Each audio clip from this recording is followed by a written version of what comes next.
Hello guys, welcome back to my channel. ఈరోజు మనం పారిశ్రామిక రంగం గురించి కొన్ని ఇంపార్టెంట్ ప్రీవియస్ ఇయర్ బిట్స్ అనేవి చూద్దాం. పారిశ్రామిక రంగంలో ఎకానమీలో ఓకే, ఫస్ట్ క్వశ్చన్ వచ్చేసి భారతదేశంలో క్రింది పేర్కొన్న వాటిలో ఎక్కువగా ప్రత్యక్ష ఉపాధి కల్పిస్తున్న పరిశ్రమ ఏది? ఎక్కువగా ఉపాధి కల్పిస్తున్న పరిశ్రమ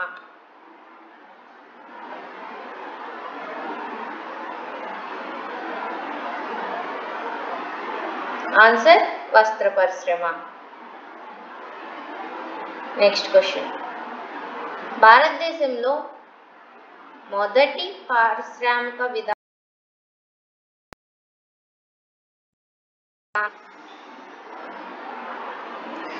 మన దేశంలో మొదటి పారిశ్రామిక విధాన తీర్మానం ఎప్పుడు చేశారు?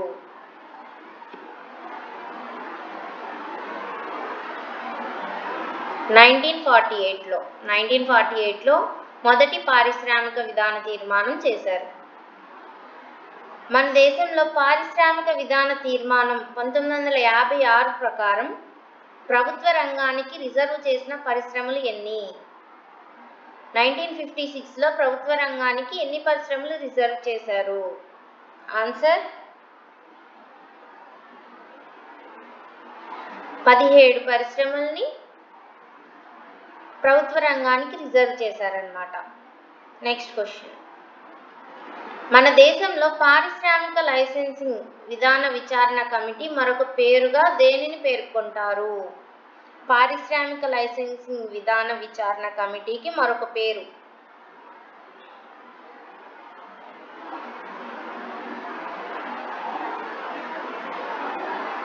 దత్ కమిటీ. క్రింది వాటిలో అక్రమ వ్యాపార పద్ధతులను నిరోధించడానికి ఏర్పాటు చేసిన చట్టం. అక్రమ వ్యాపార పద్ధతులను నిరోధించడానికి ఏర్పాటు చేసిన చట్టం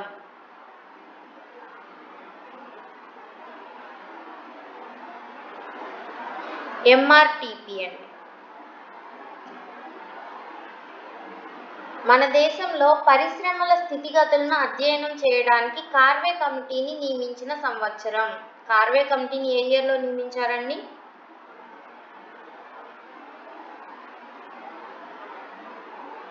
1956లో కార్వే కమిటీని నియమించారన్నమాట. నెక్స్ట్ క్వశ్చన్, కార్వే కమిటీ కింద పేర్కొన్న వాటిలో ఏ పరిశ్రమలను పరిశీలించడానికి గాను నియమించారు? కార్వే కమిటీని వేటిని పరిశీలించడానికి నియమించారు? చిన్న తరహా పరిశ్రమల గురించి అధ్యయనం చేయడానికి నియమించారు.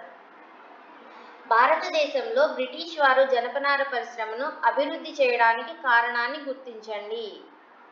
భారతదేశంలో బ్రిటిష్ వారు జనపనార పరిశ్రమను అభివృద్ధి చేయడానికి కారణం ఏంటి?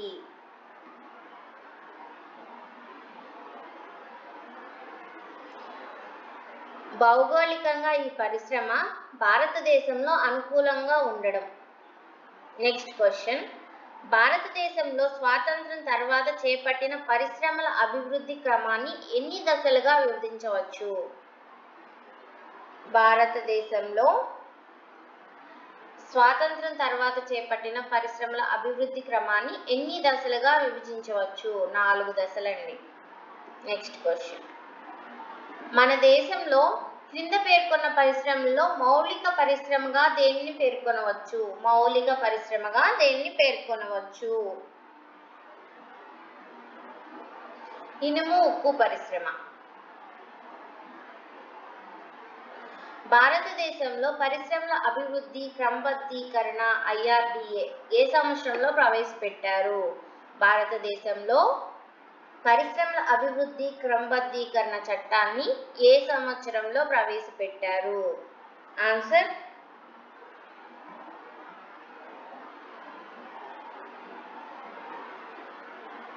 1951లో ప్రవేశపెట్టారు. నెక్స్ట్ క్వశ్చన్, మన దేశంలో IDRA పనితీరును పరిశీలించడానికి 1966లో ఏర్పాటు చేసిన కమిటీని గుర్తించండి.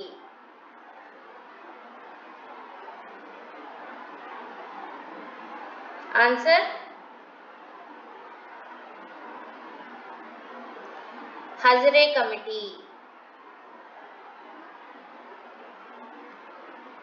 భారతదేశంలో పారిశ్రామిక లైసెన్సింగ్ విధాన పరిశీలన కమిటీని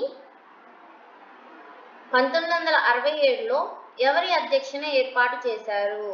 భారతదేశంలో పారిశ్రామిక లైసెన్సింగ్ విధాన పరిశీలన కమిటీ 1967లో ఎవరి అధ్యక్షతన ఏర్పాటు చేశారు?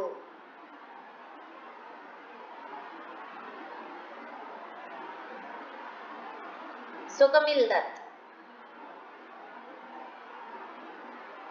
ఈ క్రింది పేర్కొన్న వాటిలో పరిశ్రమల నియంత్రణకై ఏర్పాటైన MRTP చట్టాన్ని ఏ సంవత్సరంలో ప్రవేశపెట్టారు? 1969. MRTPని విస్తరించండి. MRTPని విస్తరించండి.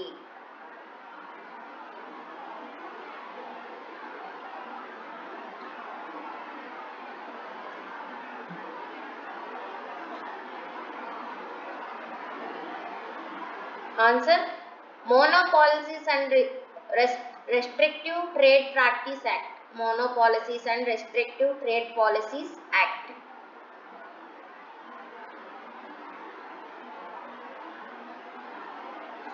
మన దేశంలో ఏ కమిటీ సిఫార్సుపై MRTPని రద్దు చేసి పోటీ చట్టాన్ని ఏర్పాటు చేశారు? MRTPని రద్దు చేసి పోటీ చట్టాన్ని ఏర్పాటు చేశారు.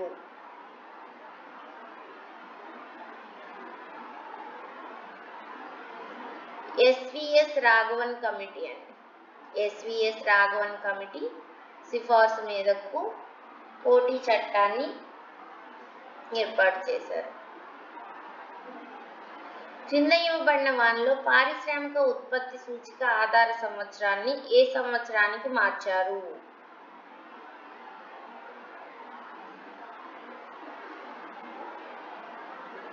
ఆన్సర్ 2004-05. Next question. మన దేశంలో చిన్న తరహా పరిశ్రమలుగా పరిగణింపబడాలంటే అవి ఉత్పత్తి రంగంలో ఎంత పెట్టుబడి పెట్టవలసి ఉంటుంది? ఉత్పత్తి రంగంలో ఎంత పెట్టుబడి పెట్టవలసి ఉంటుంది చిన్న తరహా పరిశ్రమలుగా పేర్కొనాలంటే?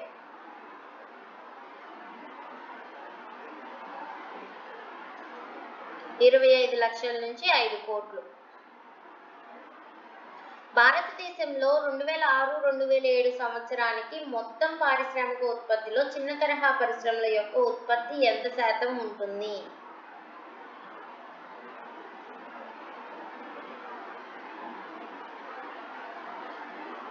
39% ఉంటుంది.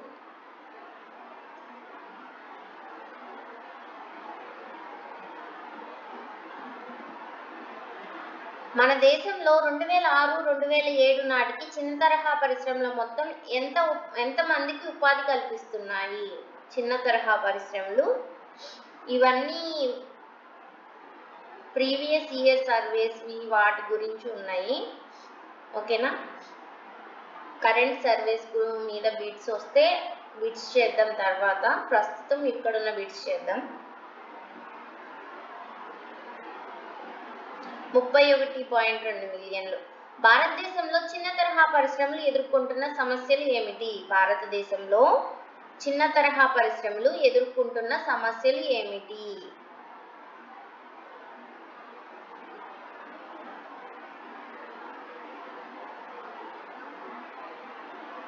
పరపతి కొరతని, ముడి సరుకుల కొరత, కాయల సమస్యలు,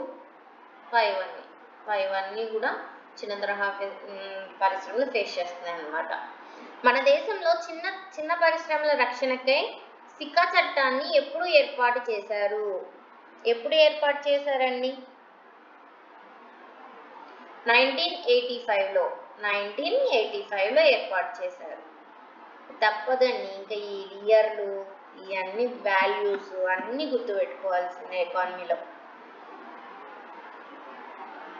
భారతదేశంలో పెట్టుబడుల ఉపసంహరణ కమిటీ 1992 సంవత్సరంలో ఎవరి అధ్యక్షతన ఏర్పాటు చేశారు?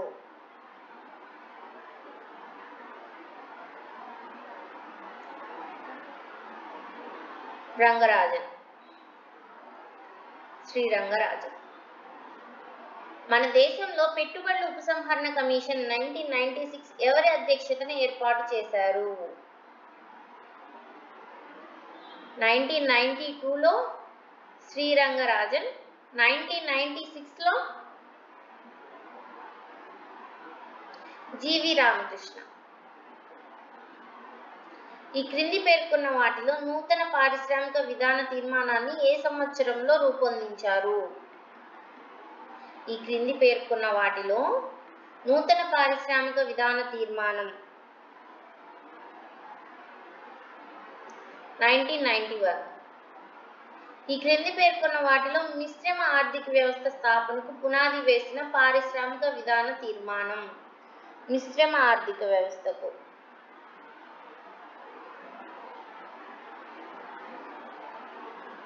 మొదటిది. భారతదేశ స్థితిగతుల దృష్ట్యా చిన్న పరిశ్రమల అభివృద్ధి వెనుక ఉన్న ప్రధాన లక్ష్యాన్ని గుర్తించండి. చిన్న పరిశ్రమలను ఎందుకని అభివృద్ధి చేసేవారు?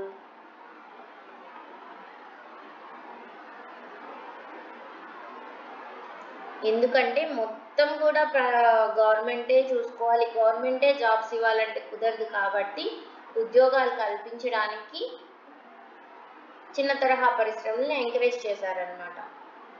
ఇప్పటికైనా కూడా స్మాల్ స్కేల్ ఇండస్ట్రీస్ అనేవి ఎక్కువ ఉంటే మనకి జీడిపి గ్రోత్ కూడా ఎక్కువ ఉంటుందన్నమాట. అన్ని గవర్నమెంటే ప్రొవైడ్ చేయాలంటే చాలా కష్టం కదా. ఇంతమంది పాస్డ్ అవుట్స్ ఉంటున్నారు, ఇంతమందికి జాబ్స్ ఇవ్వాలంటే చాలా కష్టం. ఇప్పుడు మనమే చూడండి, గ్రూప్ 2కి ఎన్ని దగ్గర 5 lakhs మెంబర్స్ రాశారు, చివరికి 92,000 మెంబర్స్ సెలెక్ట్ అయ్యారు. ఎన్ని పోస్టులు ఉన్నాయి? అంత నిరుద్యోగత ఉంది. కేవలం గవర్నమెంటే చూడాలి అంటే కూడా కష్టమే, మనం కూడా ఆలోచించాలి. మన దేశంలో మొత్తం విదేశీ సహాయం ఎక్కువ భాగం ఏ రూపంలో ఉంటాయో గుర్తించండి. మన దేశంలో మొత్తం విదేశీ సహాయం ఎక్కువ భాగం ఏ రూపంలో ఉంటాయి?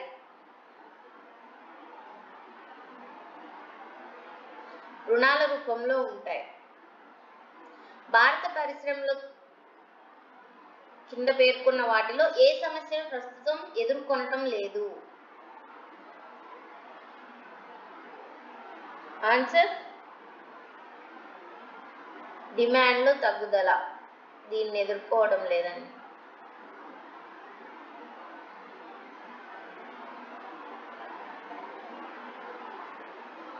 Next question. భారతదేశంలో పారిశ్రామిక విత్తంలో శిఖరాగ్ర సంస్థగా క్రింది వాటిలో దేనిని పరిగణిస్తారు? శిఖరాగ్ర సంస్థగా, పారిశ్రామిక విత్తంలో శిఖరాగ్ర సంస్థగా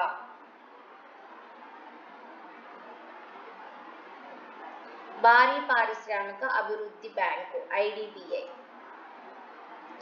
భారత పారిశ్రామిక పునర్నిర్మాణ కార్పొరేషన్ కింద పేర్కొన్న దానిలో దేనిగా గుర్తిస్తారు?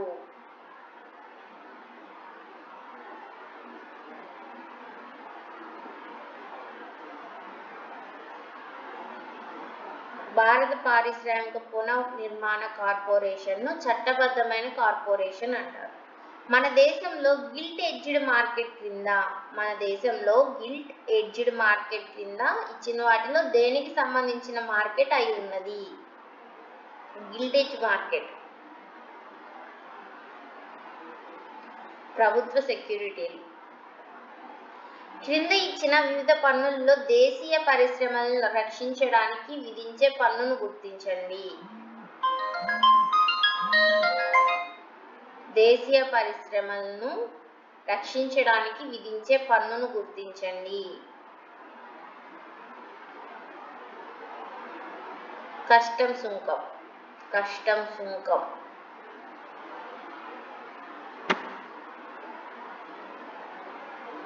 క్రింద పేర్కొన్న వాటిలో స్వచ్ఛంద పదవీ విరమణ పథకం లక్ష్యాన్ని ఒకదాన్ని గుర్తించండి. స్వచ్ఛంద పదవీ విరమణ పథకం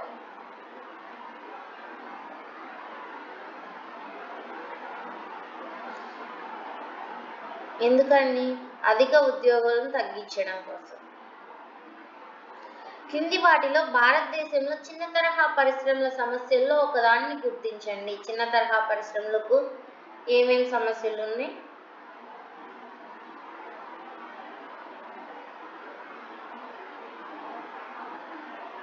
విత్తం మరియు పరపతి. విత్తం మరియు పరపతి. క్రింది వాటిలో భారతదేశంలో ప్రభుత్వ రంగ సంస్థల లక్ష్యాన్ని గుర్తించండి. క్రింది వాటిలో భారతదేశంలో ప్రభుత్వ రంగ సంస్థల లక్ష్యాన్ని గుర్తించండి.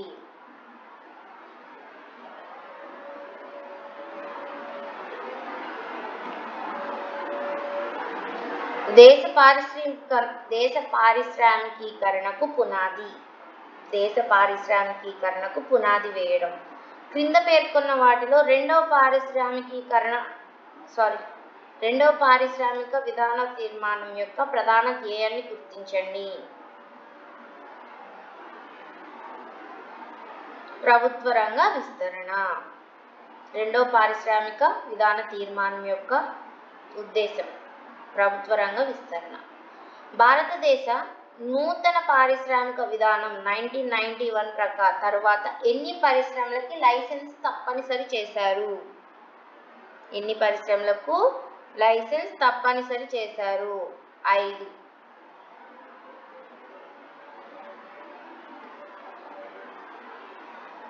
మన దేశంలో 2005వ సంవత్సరంలో రూపొందించిన ఆర్థిక అంచనాల ప్రకారం ఏ రాష్ట్రంలో ఎక్కువ సంస్థలు ఉన్నాయి? ఏ రాష్ట్రంలో ఉన్నాయి? తమిళనాడు. భారతదేశంలో కోర్ పరిశ్రమలు 2012-13 సంవత్సరంలో ఎంత శాతం వృద్ధిని నమోదు చేశాయి? ఎంత శాతం వృద్ధిని నమోదు చేశాయి? 3.3%. ఈ వాల్యూస్ అన్ని గుర్తుంచుకోవాల్సిన అవసరం లేదు. రీసెంట్ సర్వే నుంచి, రీసెంట్ బడ్జెట్ నుంచి మనకి క్వశ్చన్స్ అనేవి వస్తాయి అన్నమాట. ఇక్కడ క్వశ్చన్స్ ఉన్నాయి కాబట్టి నేను చెప్తున్నాను. ఈ క్రింది పేర్కొన్న రాష్ట్రాల్లో ఏ రాష్ట్రం పరిశ్రమల సంస్థల ద్వారా ఎక్కువ మందిని ఉపాధి కల్పిస్తుంది? ఏ రాష్ట్రం పరిశ్రమలు సంస్థల ద్వారా ఎక్కువ మందికి ఉపాధిని కల్పిస్తుంది? ఏ రాష్ట్రం కల్పిస్తుందండి? ఇప్పుడే కదా మనం చూసాం, తమిళనాడు. తమిళనాడు ఎక్కువ మందికి ఉపాధిని కల్పిస్తుంది. అలాగే చైల్డ్ లేబర్ కూడా ఇటు సైడే ఎక్కువ ఉంటారు కొంచెం. మన దేశంలో సూక్ష్మ, చిన్న తరహా, పెద్ద తరహా పరిశ్రమల అభివృద్ధి చట్టాన్ని ఏ సంవత్సరంలో ఏర్పాటు చేశారు? మన దేశంలో సూక్ష్మ, చిన్న తరహా, పెద్ద తరహా పరిశ్రమల అభివృద్ధి చట్టం ఎప్పుడు ఏర్పాటు చేశారండి? 2006లో ఏర్పాటు చేశారు. 2006లో ఏర్పాటు చేశారు. Next question. భారతదేశంలో క్రింది పేర్కొన్న వాటిలో హస్తకళా పరిశ్రమల అభివృద్ధికి సిఫార్సు చేసిన కమిటీ. హస్తకళా పరిశ్రమల అభివృద్ధికి సిఫార్సు చేసిన కమిటీ మీరా సేథ్ కమిటీ. మీరా సేథ్ కమిటీ. మన దేశ 1948 పారిశ్రామిక విధాన తీర్మానంలో పరిశ్రమలను ఎన్ని రకాలుగా వర్గీకరించారు? పరిశ్రమలను ఎన్ని రకాలుగా వర్గీకరించారు? 4 రకాలుగా. భారతదేశంలో ఏ పారిశ్రామిక విధాన తీర్మానాన్ని ఆర్థిక రాజ్యాంగంగా అభివర్ణిస్తారు? ఆర్థిక రాజ్యాంగంగా అభివర్ణిస్తారు. 1956 పారిశ్రామిక తీర్మానాన్ని ఆర్థిక రాజ్యాంగంగా అభివర్ణిస్తారన్నమాట. Next question. మన దేశంలో ఏ పారిశ్రామిక విధానంలో చిన్న తరహా పరిశ్రమకు ఎక్కువ ప్రాధాన్యం ఇచ్చారు? చిన్న తరహా పరిశ్రమలకు ఎక్కువ ప్రాధాన్యం ఏ తీర్మానంలో ఇచ్చారు? 1977. మన దేశంలో చిన్న తరహా పరిశ్రమల స్థాపనకు కావలసిన అన్ని రకాల సదుపాయాలను కల్పించడానికి 1977 తీర్మానంలో ప్రతి జిల్లాలో ఈ క్రింది వానిలో దేనిని స్థాపించారు? ప్రతి జిల్లాలో ఈ క్రింది వానిలో దేనిని స్థాపించారు? డిఐసి.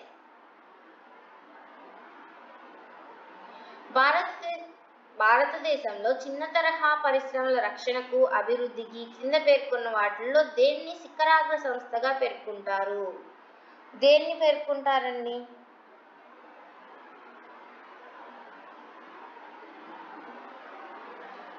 సిడ్బి. Next question.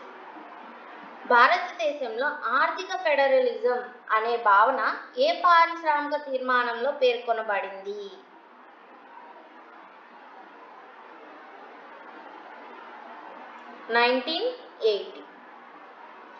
మన దేశంలో బ్రాడ్బ్యాండింగ్ విధానాన్ని మొదటిసారిగా ఏ పారిశ్రామిక తీర్మానంలో ప్రవేశపెట్టారు? ఏ పారిశ్రామిక తీర్మానంలో ప్రవేశపెట్టారండి? 1985. ఓకే, ఇప్పుడు 50 బిట్స్ చూసాము. మన వీడియోని చిన్న లైక్ చేయండి, వేరే వాళ్ళకి రీచ్ అవుతుంది. మీకు యూజ్ కాకపోయినా వేరే వాళ్ళకి యూజ్ అవుతుంది మనం లైక్ చేస్తే. ఓకేనా? సబ్స్క్రైబ్ కూడా అడగడం లేదు, జస్ట్ లైక్ చేయండి. Thank you.